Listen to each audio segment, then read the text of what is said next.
विद्यार्थ्याला कॉपी पुरवणाऱ्या त्या शिक्षिकेची ओळख पटलीये। झी 24 तासनं बातमी दाखवताच प्रशासनाकडून आता या शिक्षिकेवर गुन्हा दाखल करण्यात आलाय। कॉपी प्रकरणामध्ये संस्थेचा सहभाग असल्यास कारवाई होणार असल्याचंही सांगण्यात आलंय। जळगाव जिल्ह्यातल्या यावल तालुक्यातील किनगाव इथं शिक्षिकेनं विद्यार्थ्याला सोबत घेत रिक्षात बसून मराठीचा पेपर सोडवल्याचा व्हिडिओ झी 24 तासनं दाखवला होता। या प्रकरणात झेडपीसीओंनी माध्यमिक शिक्षण अधिकाऱ्यांना चौकशीचे आदेश दिले होते आणि त्यानंतर त्या शिक्षिकेची ओळख पटलीये।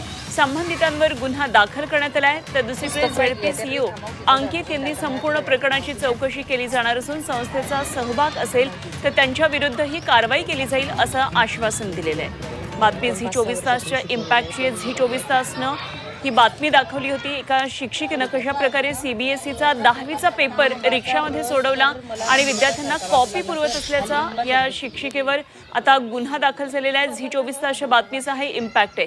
तसा संस्थेचा सहभाग सुद्धा या कॉपी प्रकरणामध्ये असेल तर या संस्थेवर सुद्धा कारवाई केली जाईल असं आश्वासन देण्यात आलं आहे।